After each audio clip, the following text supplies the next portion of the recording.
पा रही है उन्हें, क्या है, क्या दिक्कत है? चलो हमारे पास आएंगे और सारी बातों से भी परिचित करेंगे। सरकार की पहली प्राथमिकता है कि जो हमने डायरेक्ट रिक्रूटमेंट की पिछले वर्ष लगभग एलिमेंट्री एजुकेशन की बात करेंगे, लगभग 6,000 के आसपास पदों की सैंक्शन ने प्राप्त की थी, जिसमें से लगभग 3200 के आसपास जो कैडर रिक्रूटमेंट हुई थी उनको नियुक्तियां भी दी जा चुकी है।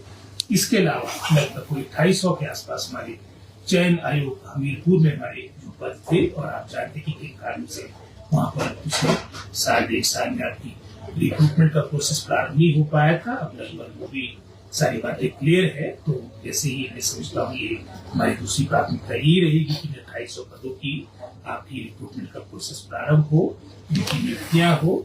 और इसी तरह से अगर आपको याद होगा पिछले वर्ष एलिमेंट्री एजुकेशन में 6,000 पद थे हमारे खाली पिछली बारी, तो डायरेक्ट रिक्रूटमेंट के लिए इसके लिए सैंक्शन दी।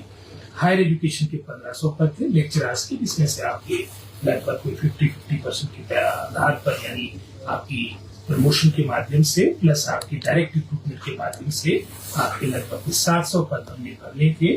कमीशन के द्वारा भी लगभग 5 सब्जेक्ट्स के रिजल्ट उन्होंने अपने आउट कर दिए, जिसमें से हमने हिंदी, हमने फिजिक्स के अपनी नियुक्तियां दे चुके हैं। इसके अलावा मैथ्स, इंग्लिश और इसमें पर एक और सब्जेक्ट का उसका रिजल्ट आउट हो चुका है। इंग्लिश, मैथ्स और एक और सब्जेक्ट है उसका रिजल्ट आउट हो चुका है, और ये भी नियुक्तियां शीघ्र दी जाएगी। लगभग 700 पद ये है। और इसी तरह से हायर एजुकेशन में हमारे असिस्टेंट प्रोफेसर का भी लगभग 484 पद की हमने लास्ट ईयर आपकी अपॉइंटमेंट दे दी थी। तो जैसे मैंने पहले कहा, पहली प्राथमिकता होगी कि डायरेक्ट रिक्रूटमेंट के माध्यम से जो हमारे पदों की सैंक्शन पिछले वर्ष यानी 2023 से मिली है, इनको मैं समझता हूँ हम नियुक्तियां दें। और उसके उपरांत अब इसके बारे में जैसे आपने गेस्ट फैकल्टी टीचर्स की बात की, इसका भी एसओपी तैयार करेंगे और बड़ी सोच समझ कर। और मैं समझता हूँ कि हमारा एक लास्ट रिजॉर्ट रहेगा, और हमारी सरकार और व्यक्तिगत रूप से पूरा मैं समझता हूँ माननीय मुख्यमंत्री ने इसके बारे में पहले भी कह दिया है कि हम डायरेक्ट रिक्रूटमेंट के पक्षधर है, लेकिन कोई एक्स्ट्रा के एक्सट्रीम सर्कमस्टांसेस होंगे, जैसे आपकी किन्नौर के उदाहरण आपके समक्ष है। अधिकतर उस जिले में आपके टीजीटी मेडिकल और नॉन मेडिकल के आपके पद रिक्त पड़े हैं। अगर कोई इस तरह की मैं समझता हूँ टेम्पररी अरेंजमेंट की बात हो, उसकी बात बाद में देखी जाएगी। और इसका जैसे मैंने पहले का प्रॉपर एसओपी तैयार होगा। और हमारी पहली प्राथमिकता, पहली प्रायोरिटी ये रहेगी कि हमारी जो डायरेक्ट रिक्रूटमेंट की पोस्ट है, जैसे उदाहरण के तौर पे कभी लास्ट कैबिनेट में भी हमारी जो पंजाबी हमारी के टीचर्स की हमारी काफी पोस्टें खाली थी, हमने मैक्सिमम पोस्टें अपने एजुकेशन डिपार्टमेंट की कैबिनेट के द्वारा ली है। इसका जो प्रोसेस आपका रिक्रूटमेंट का है, इसको तेज गति के साथ दोनों कमीशनों में उठाया जाए, चाहे कमीशन है चाहे चयन आयोग है। और ये गेस्ट फैकल्टी का मैं समझता हूँ इसका प्रॉपर एसओपी तैयार होगा।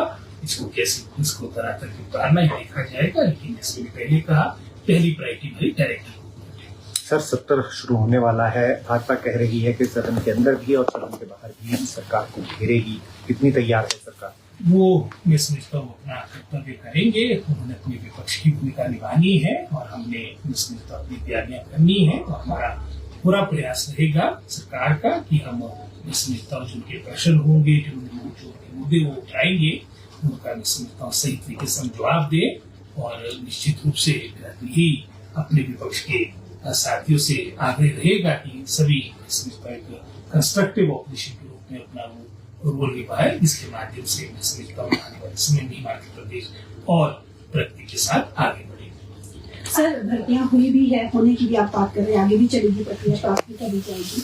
तो हमारे पास ऐसी कितनी वैकेंसीज हो गई है जो हमें इस तरीके से गेस्ट फैकल्टी की जरूरत पड़ गई है विभाग में? जैसे मैंने पहले कहा मैडम, इसका प्रॉपर अभी एसओपी तैयार होना है। और हमारी पहली प्रायोरिटी रहेगी कि जो हमने डायरेक्ट रिक्रूटमेंट की पोस्टें हमने पिछले वर्ष इस वर्ष जो अभी सैंक्शन करवाई है कैबिनेट से, उनका रिक्रूटमेंट का प्रोसेस आपका पहले अपने मुकाम तक पहुंचे। अगर आवश्यकता होगी तभी हम इसके आगे जाएंगे। और जैसे मैंने कहा लास्ट रिजॉर्ट, और विशेषकर जो हमारे दुर्गम क्षेत्र है, चाहे हम चंबा की बात करें, चाहे हम इसमें किन्नौर की बात करें, चाहे हम और हमारे सिरमौर डिस्ट्रिक्ट की बात करें, अगर कोई इस तरह की विशेष परिस्थितियां होंगी, लेकिन इसके बारे में भी हम प्रॉपर एसओपी आएगा, उसके उपरांत हम इसमें आगे बढ़ेंगे। जो बच्चे जो है कॉम्पिटिटिव की तैयारियां करते हैं टीचिंग के लिए और बाकी चीजों के लिए, वो कहीं ना कहीं खुद को इनसिक्योर फील कर रहे हैं कि अगर सरकार नियमित भर्ती की बजाय इस ओर करती है तो क्या फर्क पड़ेगा इस तरह की रिक्रूटमेंट में? अभी तक तो जितनी आपकी रिक्रूटमेंट हुई है इसमें उदाहरण के तौर पे 484 असिस्टेंट प्रोफेसर का उदाहरण दिया, वो आपके डायरेक्ट रिक्रूटमेंट के माध्यम से हुई। लगभग 20 से अधिक हमारे प्रिंसिपल्स फर्स्ट टाइम काफी वर्षों के बाद लगे हैं, क्योंकि डायरेक्ट रिक्रूटमेंट के माध्यम से लगे। 700 हमारे टीजीटी आपके लेक्चरर जो हायर एजुकेशन में लगने हैं वो डायरेक्ट रिक्रूटमेंट के माध्यम से लगेंगे। 3200 हमारे जो बना हुआ एक फॉर्मूला है बैच वाइज, वो भी डायरेक्ट रिक्रूटमेंट के माध्यम से, जो 2800 पद भरने हैं ये भी आपके नियमित भर्ती होगी। और मैं समझता हूँ जब इसका SOP आगे आएगा, तब अगर इसकी आवश्यकता पड़ेगी तब हम इसमें आगे बढ़ेंगे। रोहित जी, आप कह रहे हैं कि आवश्यकता होगी तब आगे बढ़ा जाएगा, तो क्या इस पे अभी क्या फौरी तौर पर ही चर्चा चल रही है? क्योंकि सरकार तो दावा कर चुकी है कि हम भरने वाले हैं, आप कह रहे हैं SOP बनेगी, उसके बाद अगर जरूरत होगी तब भरेंगे। कहाँ कहाँ पर आवश्यकता है, और जैसे उदाहरण के तौर पे मैं डायरेक्ट रिक्रूटमेंट के अपने अनुभव आपसे शेयर कर रहा हूँ। हम अपने से लाख प्रयास करते हैं कि जो हमारे दुर्गम जिले हैं, जैसे चंबा की बात हो, किन्नौर की बात हो, नियुक्तियां भी करते हैं, लेकिन जिस तरह से एडजस्टमेंट की प्रक्रिया चल जाती है उसका कहीं ना कहीं दुष्प्रभाव बच्चों की पढ़ाई पे पड़ता है। वो भी कोई इस तरह की बाधा ना आए, वो मैं समझता हूँ सरकार के संज्ञान में है। लेकिन जैसे मैं पहले कहा, पहली तरह की हमारी डायरेक्ट रिक्रूटमेंट है, जिन पदों की हमने सेंक्शन दी है उसको धरातल पे उतारे, उनकी जो रिक्रूटमेंट का प्रोसेस है शीघ्र मुकम्मल हो।